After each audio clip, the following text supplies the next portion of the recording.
Welcome to the Deep Dive. Today we're tackling a figure whose name you probably know, but whose story, and maybe more importantly, whose actual name and ideas might be a bit fuzzier than you think. Absolutely. We're diving into the world of the man who profoundly shaped Chinese society for, well, millennia. We're talking about Confucius. But let's kick off with that name itself, because it's not quite what it seems, is it? Not at all. It's a fantastic starting point, actually. The name most people in the West know, Confucius, is actually a Latinized version. Latinized, so not Chinese. Right. It comes from Kang Signy, which just means Master Kong. Kang was his family name. And physically means master. Exactly. His actual given name was Kong Q. But the name Confucius, that was coined much later, late 16th century, by Jesuit missionaries. They were the first wave bringing his teachings and writings to Europe. And they essentially repackaged him, gave him this Latin name to make him fit better, perhaps, into the European intellectual landscape of the time. That's incredible. So the name itself is a product of cultural translation, centuries after he lived. Precisely. It speaks volumes about his global reach, but also how identities can be shaped by later interpretations. Okay, so our mission today is clear. We've got the sources here, and we want to get past the Latin name and understand the real Kong Q, or Master Kong. His life, his core ideas, and how this figure, born around 551 BCE, had such a staggering, long-lasting impact.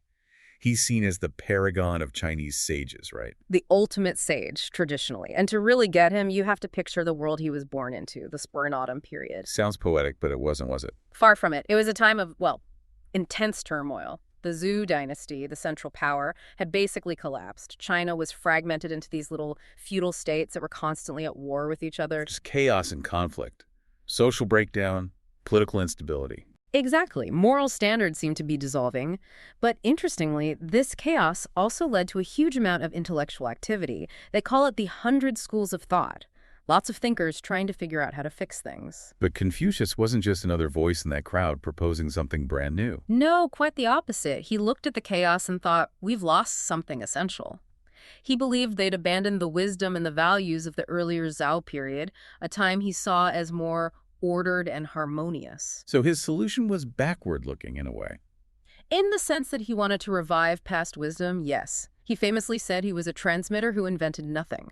His whole project was about recovering and re-energizing these ancient principles to create social harmony and ethical behavior in his own turbulent times. And that project became Confucianism. It's Confucianism, which is, it's a whole system. It covers everything from personal ethics, morality, being righteous, kind, sincere, to how government should work. And a key part of that was how rulers should rule, wasn't it?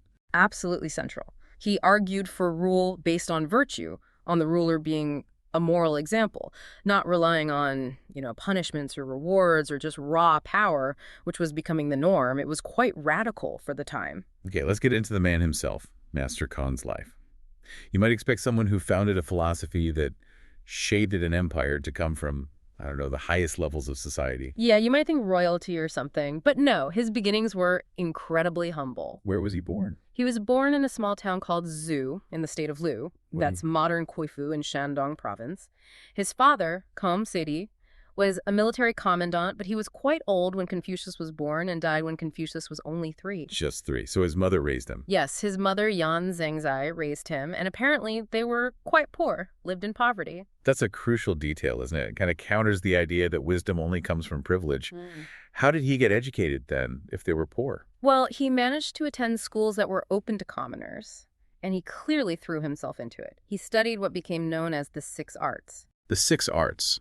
What did that involve? It was a pretty comprehensive curriculum, actually. Writes LMU, which is crucial. We'll come back to that. Music, archery, charioteering, calligraphy, and mathematics. So not just philosophy.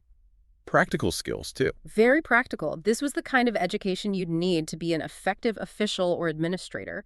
It shows his focus wasn't purely abstract from the start. And what about his social class? Where did he fit in?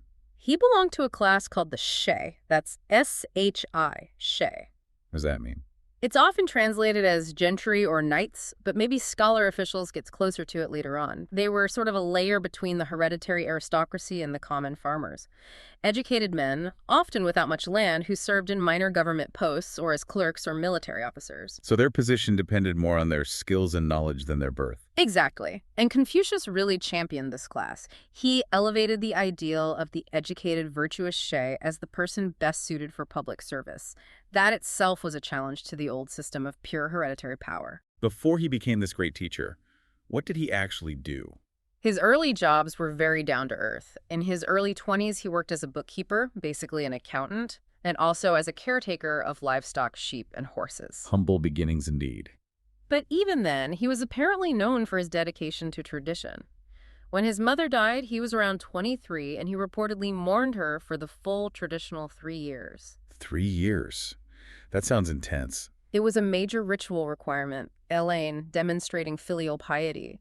And it was something that many of the elites in his time were starting to neglect, so him doing it was a statement. It showed his commitment to these core values, even before he started teaching them widely. It was personal, but also deeply political. Right, that sets the stage for his move into actual politics in his home state of Luke around 501 BCE. He rose pretty quickly, didn't he? Yeah, he held a few posts, governor of a town, and then eventually became minister of crime, which sounds dramatic, but it was a significant position. He had a very specific, very ambitious goal. Hugely ambitious. His aim was nothing less than to restore the power of the Duke of Lu. The Duke was supposed to be the legitimate ruler, but in reality, he was weak. The real power lay with 3 incredibly powerful aristocratic families, the Ji, the Meng, and the Shu clans. So Confucius wanted to break their power. How? His strategy was clever and symbolic. He proposed dismantling the fortified city walls that belonged to these 3 families. These weren't just walls, they were symbols and sources of their independent military power. Tearing them down would have physically weakened them and centralized authority back under the Duke. Sounds like a recipe for conflict. Did he just order them torn down? It wasn't quite that simple. He had to rely heavily on diplomacy, political pressure, and even leveraging moments of chaos. It was complex maneuvering. Like using rebellions against them. Exactly. For instance, there was a retainer of the Shu family who rebelled. Confucius used the Duke's authority to pressure the Shu family into helping put down their own retainer's rebellion. This forced them to publicly acknowledge the Duke's supremacy and weakened their position when it came to keeping their walls. And wasn't there another incident involving one of his own disciples? Yes, with Gongzhan Farao, a retainer of the powerful Ji family, Gongzhan seized control of a city called Bi. Now, Confucius generally didn't like rebellion, but he saw an opportunity here. His disciple, Zhang Yu, played a crucial role in keeping the Duke and the other families united against this rogue retainer. So Confucius used the rebellion to force the Ji family's hand. Right. By leading the charge against the rebels in Bi, he basically forced the Ji family to accept the dismantling of Bi's walls afterward, arguing it was necessary to prevent future rebellions. It was really shrewd. After about 1.5 years of this kind of intense pressure, the Shu and Ji families actually agreed to tear down the walls of their main cities, Hao and Bi. It looked like a huge win for Confucius. He was on the cusp of achieving his vision. Centralized power, ruled by a legitimate duke, advised by virtuous ministers like himself. It seemed that way. But then came the Meng family's city, Cheng. The Meng family had refused. The governor of Cheng argued, perhaps reasonably, that tearing down their walls would leave the state vulnerable to attack from the neighboring state of Qi. The Duke tried to besiege Cheng, but failed. And just like that, the whole project stalled. Wow. So one practical, maybe even legitimate security concern stopped his entire idealistic reform. It seems so. It really highlights the clash between his moral political ideals and the hard realities of power and military strategy. He couldn't persuade or force the Meng family on this final step. And that failure must have had consequences for him personally. Big time. He'd made powerful enemies, especially within the Ji family. His position became untenable, so around 497 BCE, he had to leave Lu. But the way he left is also very telling. How so? What triggered his departure? Well, the neighboring state of Qi, which was worried about Lu getting stronger under Confucius, decided to sabotage things. They sent a gift to the Duke of Lu. Not weapons, I assume. No, 100 fine horses and, crucially, 80 beautiful dancing girls. Classic distraction. And it worked. The Duke was apparently captivated, spent days enjoying the entertainment, and completely neglected his official duties, even important state rituals. Confucius was deeply disappointed. Now, most people in that situation might resign in protest, maybe denounce the Duke publicly. But that wouldn't have been proper, according to Ellen and the Rules of Propriety. It would have shamed his ruler, which was a serious breach. So Confucius waited. Waited for what? He waited for a smaller, more technical breach of etiquette by the Duke. The opportunity came when the Duke failed to send Confucius his proper share of meat from a state sacrifice, a relatively minor oversight in the grand scheme of things. But significant according to ritual. Exactly. Confucius used that minor mistake as the official reason, the pretext for his departure. It allowed him to leave on principle, without directly criticizing the Duke's major moral failings with the horses and dancers. It was a very careful, face-saving, but principled exit. And that departure marks the beginning of his famous exile. Yeah. Yes, the period of exile. It lasted for over a decade, maybe 13 or 14 years. He essentially became a wandering scholar advisor. Where did he go? He traveled all over northeast and central China, visiting the courts of various states: Wei, Song, Zhang, Cao, Chu, Qi, Chen, Kai. The list goes on. Doing what? Pitching his ideas. Pretty much. He was expounding his political philosophy, offering his services to rulers, hoping someone would actually implement his vision for a virtuous, well-ordered state. Did anyone take him up on it? Not really. Rulers seemed to respect him. They listened to his advice sometimes, but nobody was willing to undertake the kind of fundamental moral and political reform he was advocating. It was probably too radical, too challenging to their own power structures. So a decade of wandering and essentially political rejection. How did he eventually get back home? He was finally invited back to Lu when he was 68 years old. The invitation came from Ji Kengzi, who was the chief minister at the time, ironically, from the same Ji family he had clashed with earlier. Why did they invite him back? Perhaps they felt Lu needed his wisdom, or maybe his reputation had grown so much during his exile that it was prestigious to have him back. Whatever the reason, he returned. Did he go back into politics? No. He spent his final years until he died around 479 BCE, primarily focused on teaching and editing texts. This is where his focus really shifted, and arguably where his lasting legacy was truly cemented. Teaching. He had disciples follow him during his exile, right? Yes, a loyal group. But back in Lu, he dedicated himself fully to it. Tradition says he taught around 3,000 students in total over his life. 3,000, that's huge. It is, and among them there was an inner circle, maybe 72 or 77, who were considered his most accomplished disciples, true masters of the 6 arts themselves. So you mentioned editing texts. This was crucial. He saw his role now as preserving and transmitting the wisdom of the past. He's traditionally credited with editing or even writing parts of what became known as the 5 classics. The foundational texts of Chinese culture. Exactly. Things like the Book of Documents, the Book of Odes, the Spring and Autumn Annals.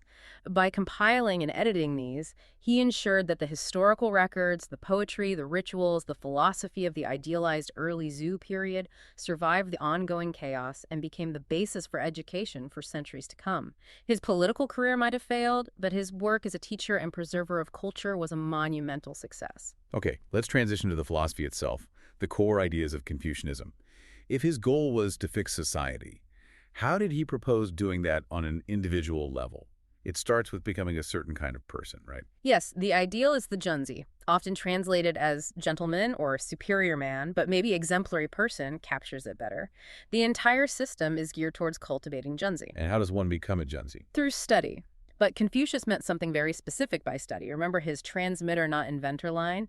He put immense emphasis on deeply engaging with the ancient classics. So reading old books. Reading, internalizing, reflecting on them. The Annals, the Book of Odes, the Book of Changes.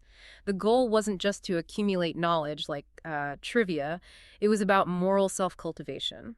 Absorbing the wisdom in these texts was meant to shape your character, your judgment, and ultimately guide your actions towards promoting harmony and order.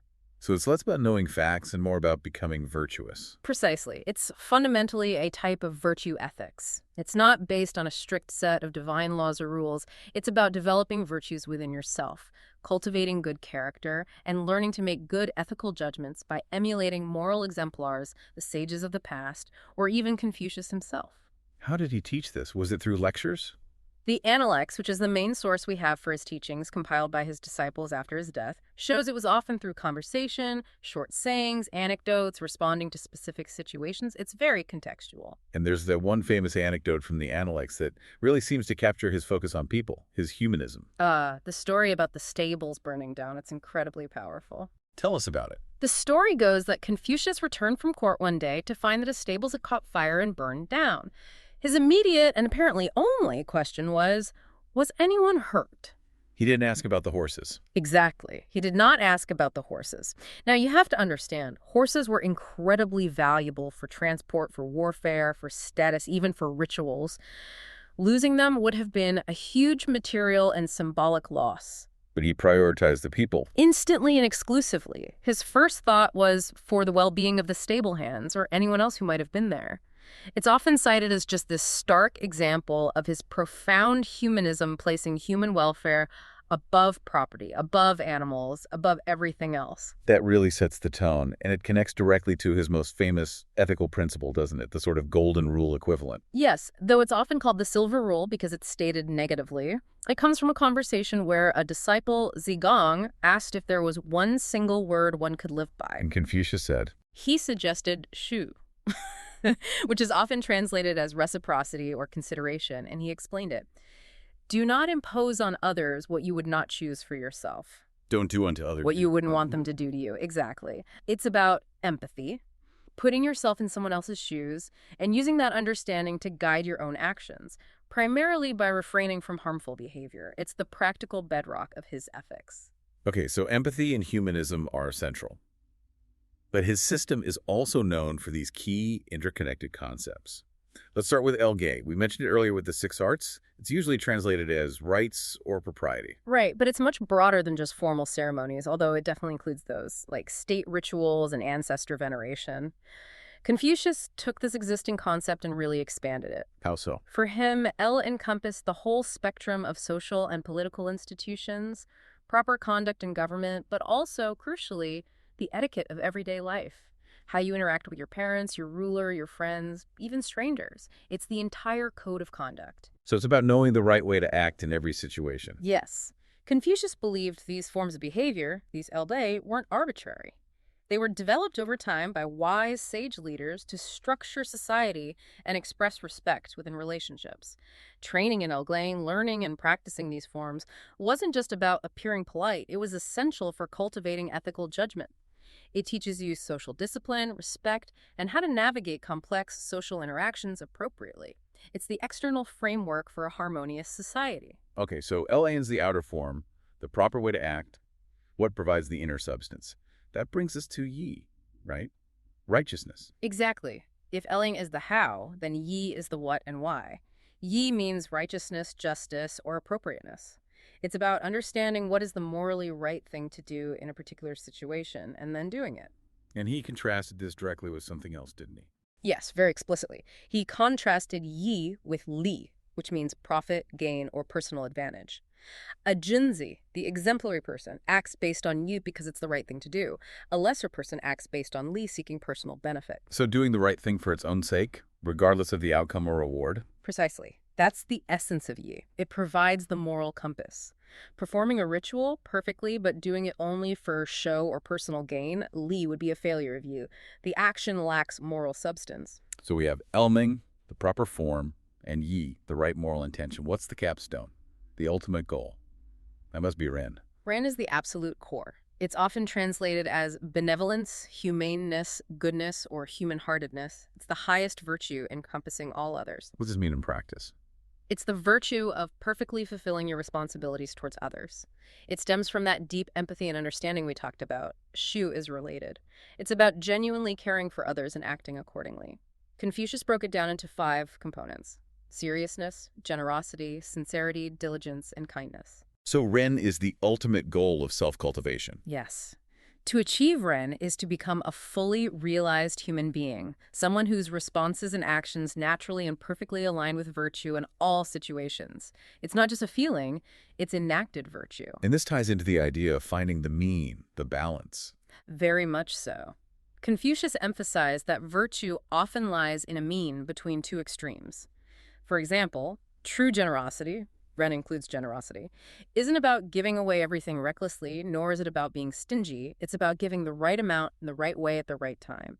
Finding that appropriate balance in every virtue, in every situation, is part of the challenge and skill of becoming a Gen Z. It requires judgment, cultivated through LA and motivated by you. This intense focus on personal virtue and moral cultivation obviously shaped his political philosophy too. He was fundamentally against the ideas that were starting to gain traction, what became known as legalism. Oh, completely opposed. Legalism was emerging during this chaotic period, arguing that people are fundamentally selfish and lazy, and the only way to govern them is through strict laws, clear rewards for obedience, and harsh punishments for disobedience. Control through coercion. And Confucius argued, He argued the exact opposite. The best government leads by moral example, and through the established norms of propriety, not by force or fear. There's a very famous passage in the Analects that draws this contrast perfectly. the one about shame. That's the one. He says something like, if you lead the people with laws and regulate them by punishments, they will try to avoid the punishment but have no sense of shame. If you lead them by virtue and regulate them by the rules of propriety, they will have the sense of shame, and moreover, they will become good. So legalism gets you compliance, maybe, but Confucianism aims to cultivate actual inner goodness and self-discipline. Exactly. The ruler's primary job isn't to enforce rules, but to be a living embodiment of virtue. If the ruler is virtuous, that moral influence will spread throughout society naturally, inspiring people to be good. This connects to the mandate of heaven idea, right? TMing. Yes. His ideal was a restoration of the early Zhu system, where the ruler governed all under heaven, Taixia, because heaven recognized their moral merit. The right to rule wasn't just inherited, it had to be continually earned through virtuous conduct. If a ruler became corrupt or ineffective, they could lose the mandate, justifying a change in leadership. The ruler had to be a role model. It sounds very top-down, though. Ruler sets the example, everyone follows. What about accountability? If the ruler wasn't virtuous, could anyone challenge them? That's a really important point. While the system is hierarchical based on the 5 key relationships like ruler-subject, father-son, husband-wife, it's not about blind obedience. Oh, so? Loyalty wasn't just to the person of the ruler, but to the principles of good governance, to you.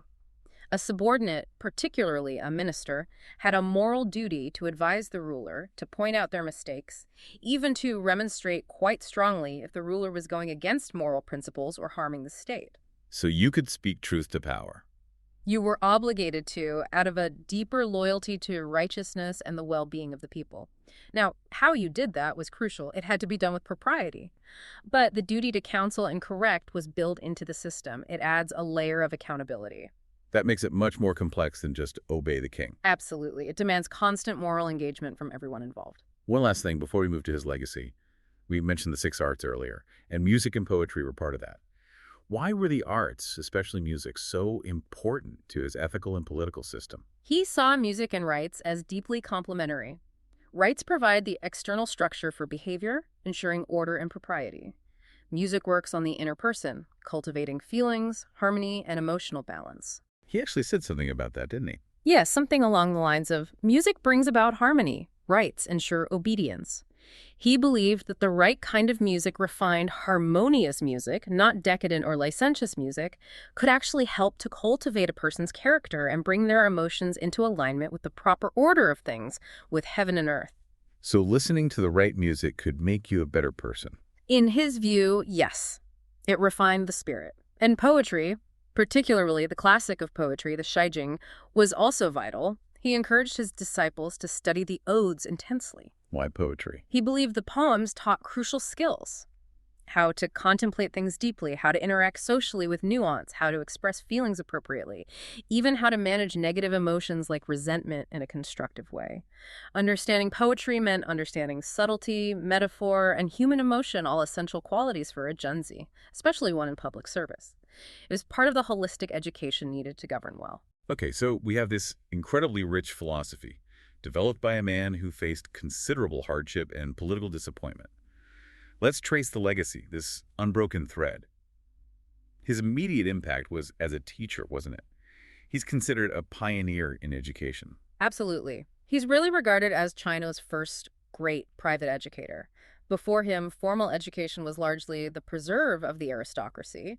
Confucius opened the doors, teaching students from various social classes, focusing on cultivating character and preparing them for public service, regardless of their birth. And his school, his disciples, they became influential. Hugely influential. Even though his political ideals weren't adopted in his lifetime, his students spread his teachings, and Confucianism became a major intellectual force during the chaotic Warring States period that followed his death. But the tradition wasn't monolithic, was it? There were different interpretations right from the start. Definitely. Two of his most important followers really shaped the future debate within Confucianism, Mencius and Xunzi. Mencius came first. Yes. Mencius, Mengznen, lived in the 4th century BCE. His defining contribution was the idea that human nature is innately good.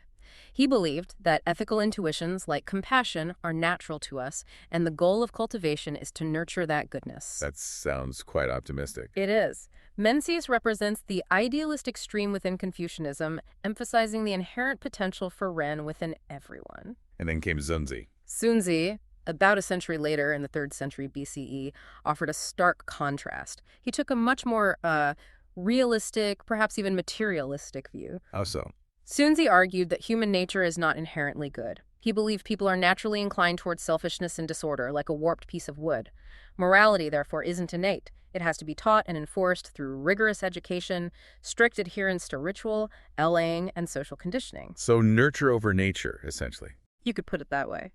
For Xunzi, goodness is achieved through intense effort and external discipline, not just by cultivating something already inside you. This tension between Mencius's idealism and Xunzi's realism gave Confucianism incredible philosophical depth and adaptability for centuries. But this whole intellectual tradition faced a major threat when China was finally unified, right? Under the Qin dynasty. A massive threat. The Qin dynasty, which conquered all the other states in 221 BCE, adopted legalism as its official ideology. The very philosophy Confucius argued against. Exactly. The Qin emperor, Qin Shi Huang, and his prime minister, Li Si, saw Confucianism, with its emphasis on morality, tradition, and advising the ruler, as subversive and impractical for running a centralized authoritarian state. And this led to the infamous burning of the books and burying of the scholars. Yes. It was a direct attack on Confucianism and other non-legalist schools. Texts were destroyed, and scholars who resisted were persecuted, even executed. It was a dark time for Confucian thought, seen as the absolute antithesis of Qin's reliance on harsh laws and punishments. But the Qin dynasty didn't last very long. What happened under the next dynasty, the Han?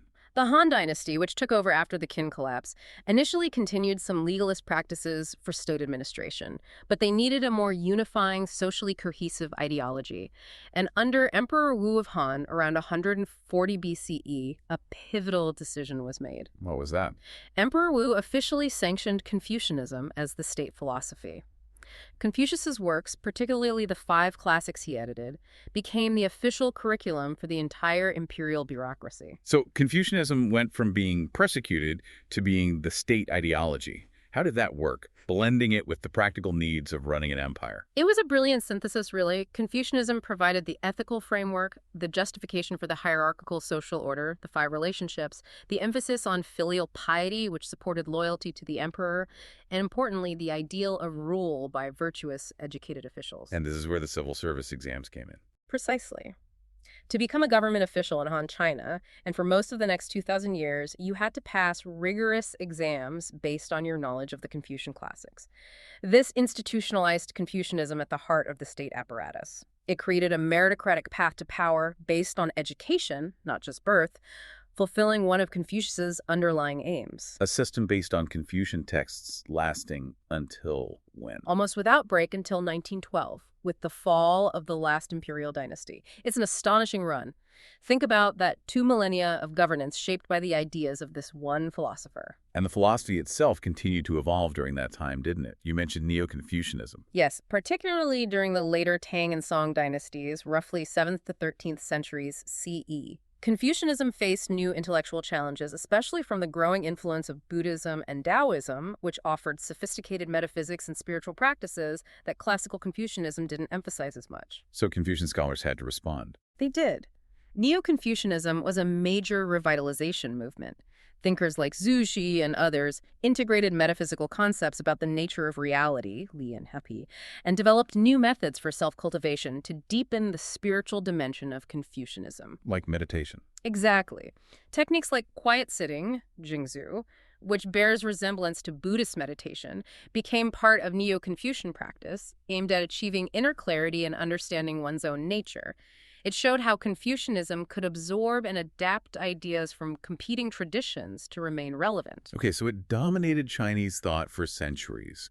When did it start influencing the West? You mentioned the Jesuits earlier. That's where it begins in Europe. Starting in the late 16th century, Jesuit missionaries like Michel Ruggieri and especially Matteo Ricci began translating Confucian texts into Latin. And these translations reached European thinkers. Yes, although the impact really snowballed with later publications, especially a major one in Paris in 1687. This introduced Confucius's ideas to the leading lights of the European Enlightenment. Who was reading him? Figures like Leibniz, Voltaire, later Benjamin Franklin, even Thomas Jefferson, they were fascinated.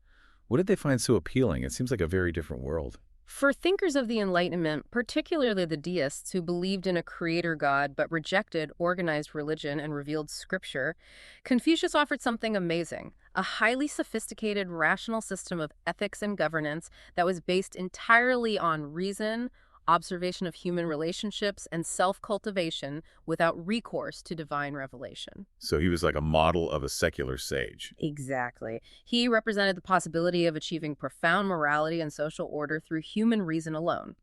His ideas about virtue-based rule also provided ammunition for critiques of the arbitrary power of European absolute monarchs. He became an intellectual hero for many Enlightenment figures. It's incredible to think his ideas influenced the founding ideals of places like the United States. You even see him depicted in the U.S. Supreme Court, right? Yes. On the South Wall frieze, he's included among the great lawgivers and teachers of history, specifically honored as a teacher of harmony and virtue. But his legacy in the 20th century in China itself was much more troubled. Very much so. After the fall of the empire, and especially during the rise of communism and the Cultural Revolution under Mao Zedong, Confucius and Confucianism came under fierce attack. Why? What was the criticism? He was condemned as a symbol of feudalism, hierarchy, and oppression. His teachings were labeled a reactionary ideology that supported the old imperial system and hindered progress. The emphasis on hierarchy, obedience, and tradition was seen as completely counter to the revolutionary spirit. And this wasn't just theoretical criticism, was it? No, it was violent. Red Guards famously attacked and desecrated his tomb and temple complex in his hometown of Corfu during the Cultural Revolution. Veneration of Confucius was banned. It was a concerted effort to eradicate his influence. But it didn't stick, did it? It couldn't really. His ideas are just too deeply woven into the fabric of Chinese culture. Starting in the 1980s, after Mao's death, there was a gradual rehabilitation. His veneration resumed, his importance was re-acknowledged, albeit sometimes reinterpreted to fit modern contexts. And today, he's recognized globally again. Absolutely. His birthplace, Corfu, is a UNESCO World Heritage Site and hosts major international conferences and celebrations. And as a quirky sign of his reach, there's even an asteroid, number 78503, named Confucius. That's quite the tribute. Now, there's one final, incredibly tangible aspect of his legacy we need to touch on: his actual family. Ah, yes, the Kong family descendants. It's truly remarkable. They have the longest family tree in the world, don't they? Well, longest recorded, verifiable pedigree, yes. They trace their lineage directly back to Confucius. How many generations? They are now into the 83rd generation. It's staggering. And estimates suggest there might be as many as 3 million descendants alive today, spread across the globe. And this lineage wasn't just a private family matter. It was officially recognized for centuries. For millennia, imperial governments, dynasty after dynasty, bestowed honors and titles on the mainline descendant. The most prominent title was Duke Yansheng, meaning Duke extending sagehood. This hereditary title was held almost continuously from the Song dynasty right up until 1935, when the Republic of China abolished it. That level of sustained official honor for a philosopher's family must be unique in world history. It truly underscores the unparalleled status Confucius held.